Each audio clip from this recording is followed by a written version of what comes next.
A very good morning to all. Today we will learn the lesson Two Stories About Flying. This lesson has two stories, but for today we'll do only the first story.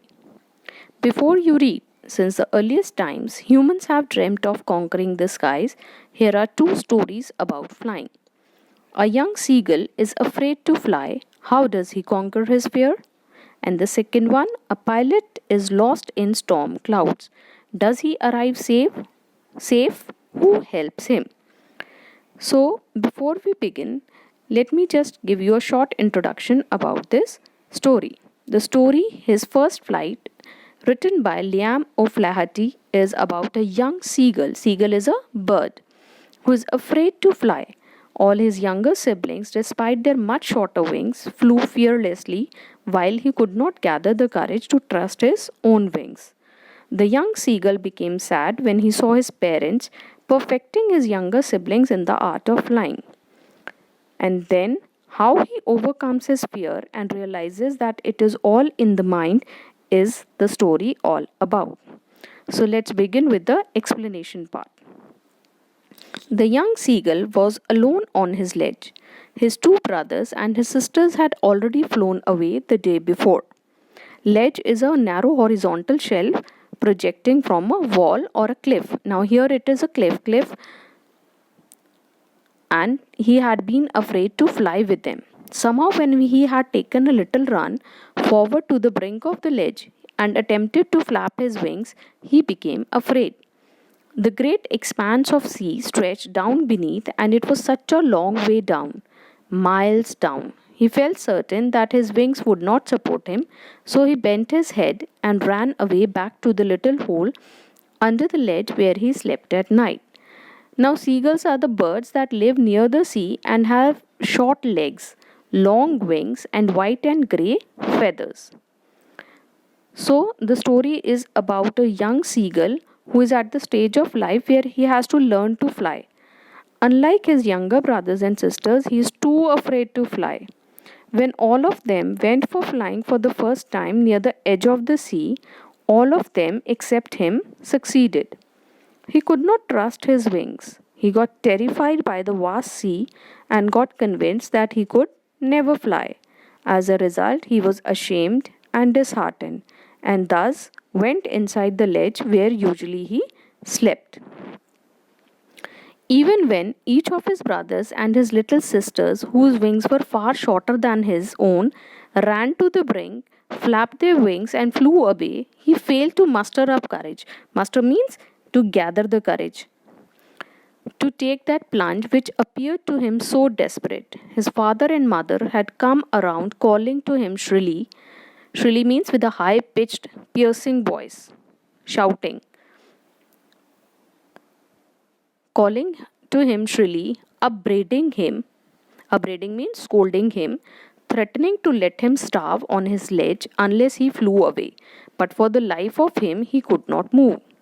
Now his younger sisters and brothers and have also started to take their first flight, although their wings were very short. But he could not gather the courage, though he tried so desperately. He was scolded by his parents for not trying again, but he was so afraid that he could not even move.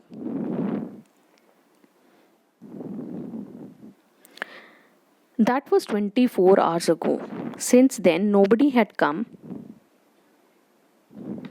near him. The day before, all day long, he had watched his parents flying about with his brothers and sister, perfecting them in the art of flight, teaching them how to skim the waves and how to dive for fish.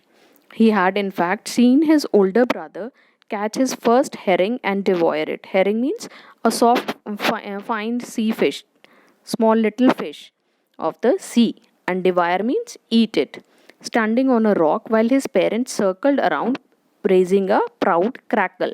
Cackle. Cackle means laughing loudly. They were proud of their baby. And all the morning, the whole family had walked about on the big plateau midway down the opposite cliff, taunting him with his cowardice. Cowardice means that he was not brave.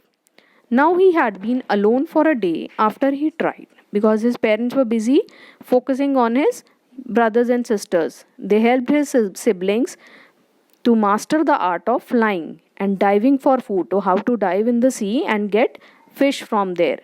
His older sibling even caught his first fish, which he proudly ate at a rock while his parents celebrated their child's victory over fear. That morning his parents taunted him all the way for being a coward.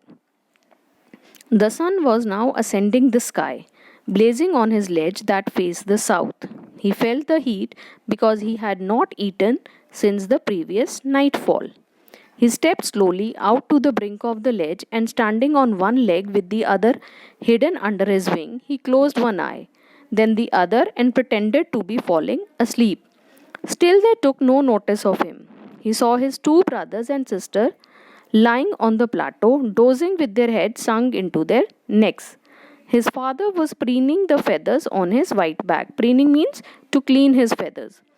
Only his mother was looking at him. She was standing on a little high hump. Hump means a round raised mass of earth or land. Her white breast thrust forward. Now and again she tore a piece of fish that lay at her feet and then scraped each side of her beak on the rock. The sight of the food maddened him because he had not eaten anything since last night. How he loved to tear food that way, scraping his beak now and again to wet it. Now the sun had now risen and he was feeling the heat more than ever because he was empty stomach since the night before. He stepped out of his ledge and pretended to sleep on one leg to gain the attention of his family. Still, no one noticed him. His siblings were sleeping. His father was cleaning his feathers with his beak, and his mother was standing on another plateau eating fish while she noticed him. The seagull got mad on seeing the fish because he was very hungry. He loved to tear away fish and scrape his beak now and then. Ga, ga, ga, he cried, begging her to bring him some food. Ga, call, ah, she screamed back derisively, but he kept calling plaintively, and plaintively means sadly. And after a minute or so, he uttered a joyful scream. His mother had picked up a piece of the fish and was flying across to him with it. He leaned out eagerly, tapping the rock with his feet.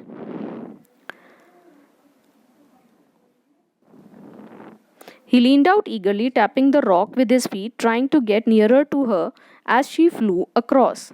But when she was just opposite to him, she halted her wings motionless, the piece of fish in her beak almost within reach of his beak. He waited a moment in surprise, wondering why she did not come nearer, and then, maddened by hunger, he dived at the fish, derisively in a manner expressing contempt. Now, halted means stop. He cried in hunger to his mom while his mother screamed back angrily. But he kept crying, which soon turned into a joyful scream when he saw that his mother was flying towards him with the piece of fish. He got excited as she came nearer and thus leaned forward. Suddenly, she stopped not too far from him. Out of excitement and hunger, he dived at the fish without realizing for a moment that he was afraid to fly. With a loud scream, he fell outwards and downwards into space. Then a monstrous terror seized him and his heart stood still. He could hear nothing, but it only lasted a minute. The next moment, he felt his wings spread outwards. The wind rushed against his breast feathers, then under his stomach and against his wings. He could feel the tips of his wings cutting through the air. He was not falling headlong now. He was soaring gradually downwards and outwards. He was no longer afraid. He just felt a bit dizzy. Then he flapped his wings once and he soared upwards. Ga ga ga ga ga ga kola. His mother swooped past him, her wings making a loud noise. He answered her with another scream. Then his father flew over him screaming. He saw his two brothers and sisters flying around him, curveting and banking and soaring and diving. Curveting means they were performing jumps on their legs. He got so excited when he tried to catch the food, as that he fell as soon as he tried. For a moment he was in a shock and stood still out of terror. At this all this lasted only for a moment, and soon his feathers opened as he flied. He could feel the wind against his breast feathers, stomach, and wings. He could feel himself cutting through the air. He was not afraid anymore. He didn't even realize that in the rush to catch the food, he had started flying. His feathers opened automatically. He was just a bit nervous, but then his mother accompanied him. The whole family screamed out of excitement, celebrating his victory over fear. Then he completely forgot that he had not always been able to fly and commended himself to dive and soar and curve, shrieking shrilly. Shrilly means loudly, shrieking means high pitched sound. Now he was shouting also. He was near the sea now, flying straight over it, facing straight out over the ocean. He saw a vast green sea beneath him, with little ridges moving over it, and he turned his beak sideways and cawed amusedly. Once he overcame his fear, he forgot that he was once afraid. He did all those things he once feared. He flew straight over the sea and could see the greenery and the mountains beneath him. He screamed out of joy as he enjoyed the victory. His parents and his brothers and sisters had landed on this green, floating ahead of him. They were beckoning to him, calling shrilly. He dropped his legs to stand on the green sea. His legs sank into it. He screamed with fright and attempted to rise again, flapping his wings. But he was tired and weak with hunger, and he could not rise, exhausted by the strange exercise. His feet sank into the green sea, and then his belly touched it, and he sank no farther. He was floating on it, and around him his family was screaming, praising him, and their beaks were offering him scraps of dogfish. He had made his first flight. When he landed on the water, his family landed along with him as a gesture that they were proud. They were screaming and shouting in excitement in their high pitched voices. He then went into the sea, where at first he got scared. He then went into the sea, where at first he got scared and thus panicked. He was panicking because he thought that he's going to drown. But no, he tried escaping but got tired and weak because of hunger. Thus, when he calmed down, he started floating in the sea he was once afraid of. Now, earlier he was thinking that he won't be able to fly, he'll fall down. And if once he falls on the sea, he is going to drown. But nothing of that sort happened. His wings automatically opened. He learned how to fly and now even learned how to float over sea. His family was celebrating in excitement and offered him food as praise. Finally, he had overcome his fear and had made his first flight. See, whenever we learn a new thing, we are afraid. You must be remembering the first time when you started cycling. You must be afraid of that you'll fall down. You must have fallen also. Then you gradually learned how to cycle. Then you learned activas also. Many of you are driving that. So, it's our fear which we need to overcome because it is all in our minds and not that we cannot overcome that. Once we overcome our fears, then we are always successful. Now, I hope you understood this part. Thank you for now.